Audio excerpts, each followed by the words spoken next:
শুরুতেই তোমাকে একটা কথা বলি, এই পৃথিবীর সকলের কাছে তুমি ভালো হওয়ার চেষ্টা করো না।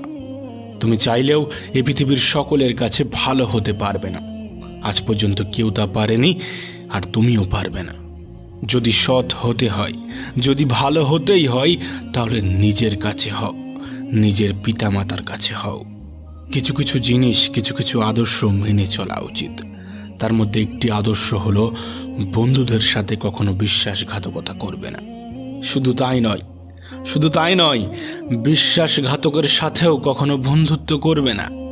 নিজের মধ্যে একটা জিনিস থাকা খুবই প্রয়োজন, খুবই জরুরি, আর তা হলো সৎ সাহস।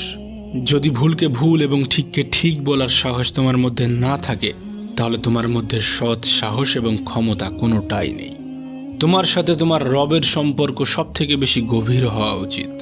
এই পৃথিবীতে এমন একটা সম্পর্ক থাকা অত্যন্ত জরুরি, যার সাথে